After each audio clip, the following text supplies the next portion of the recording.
At what point does the government step in and you start to become funded and be able to become that professional curler as it was? And kind of what does that look like? Like, how does the government approach you? How do they decide how much money to give you? All that. Walk me through that, because I feel like a lot of Canadians have no idea how that works. Yeah, that's a lot of countries I know have government fundings and stuff, and for us it's always been from the Olympic Committee, which kind of seems like the same thing, but it's not about government money for us. It's all corporate money, so they have sponsors sponsoring Olympic sports basically, and then it's up to the Olympic Committee of just a few people working for that committee to kind of decide which sports should get money and how much do we put into each sport, depending on how much sponsor money they get in from their sponsors.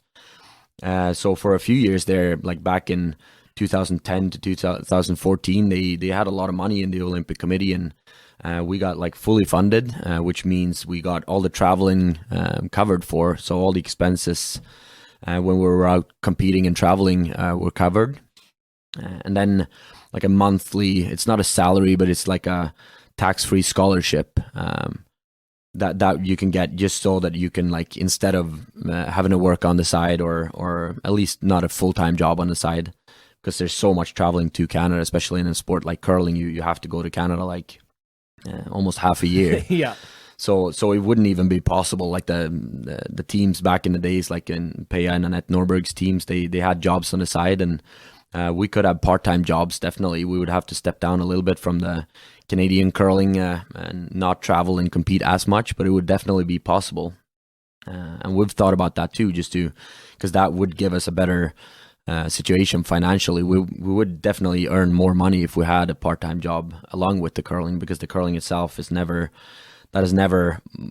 given us a like monthly pay more Right. than that scholarship, and that basically was to cover rent. So in the beginning it was $500 a month.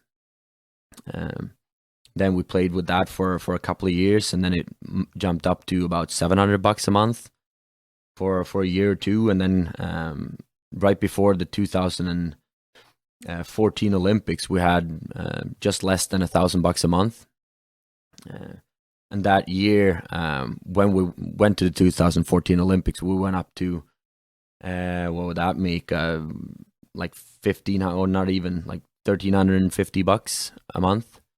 So that was a big step, because then that was the first time we actually got more like scholarship per month than our rent back home cost. Yeah. So that was the only time we could actually get some money to save for like other stuff than just the rent back home. So all expenses covered, but it's still not a salary on the side. So it's basically everything covered, so that we could play curling full time, but not really putting anything away. So the first like 2-3 years that I played full time, I lost money, and then after that I started making some to make up for the lost money. So after about 5 years of full time curling, I was back to zero. Like then I'd like earned as much as I'd spent. So it's not a big income at all up until just a couple of years ago, when we started winning slams and won the slam bonus of 75 grand. And after that, it's been a pretty hot topic, because then like officially on money lists and stuff, we've won a lot of money. So that. Still though, it kind of made like we don't have the same need anymore from the Olympic Committee, because they want to cover teams that are in need of money, which is something that we totally respect. That's the way it should be, but it still kind of hurts us still, because we're not making enough to be independent, and with their lower funding now.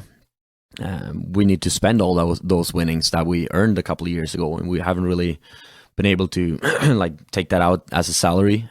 So we're kind of just spending the money we made back in those two good years. So we'll see where this ends up. We're kind of reforming everything right now. So because I think we're basically the first team, along with Anna Hasselborg's team now, we're pretty much the first two teams in Swedish curling history that tries to really go full out curling and like have it as a job.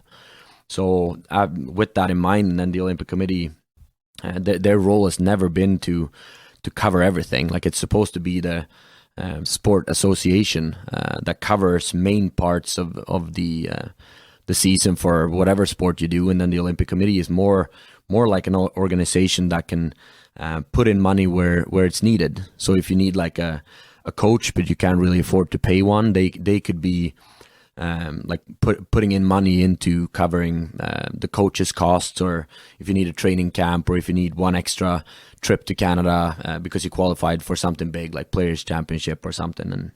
And so that's kind of their original role. But for us early on, they had a lot of like muscle financially, and the Curling Association basically had nothing. So early on, they covered all, like pretty much everything for us, like all the traveling and accommodation, entry fees, and food. So we could curl full time without spending a single dollar, basically. But the problem was we never really made any money. Right. So what made us be able to do that full time was just that we had like those 150 days a year of traveling, and during that time we didn't have any expenses at all.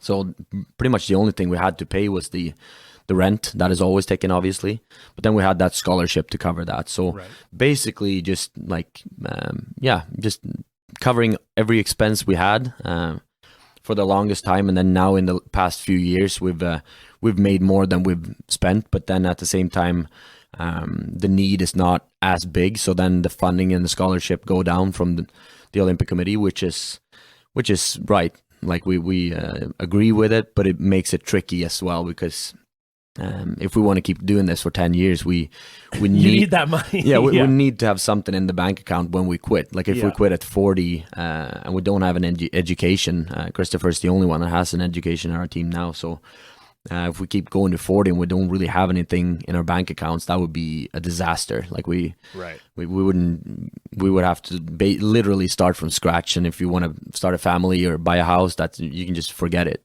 Yeah.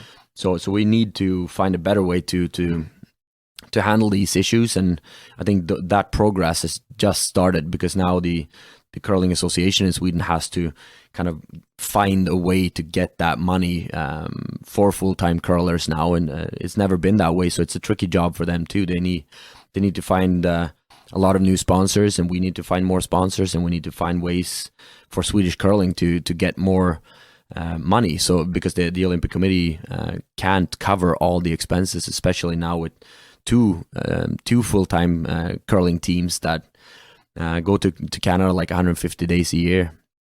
So with all that traveling and stuff, it would just be too much money for them to spend on just one medal potential, so to speak. So hopefully in just a couple of years, I think we're going to be in a pretty good situation. It's just right now we're kind of in the middle of all this, and we've kind of had to pull a lot of strings, and like you feel you can't really afford to go and just have fun for a week or two, because you need to find more sponsors, you need to find a way to make it work. But then at the same time, in the long run, this will probably end up in something really good. So hopefully when we talk the next time, hopefully not 5 years from now, but when we talk again, hopefully it'll be a pretty good situation, especially for the teams that are playing full time. Probably not behind those teams. There will probably never be that much money to earn in Sweden. At least it's not very big. It's never shown on TV. It's just really tricky to find sponsors, because we're never in media back home. So it's just it's a totally different situation than in Canada, where it's actually a really big sport, especially on TV.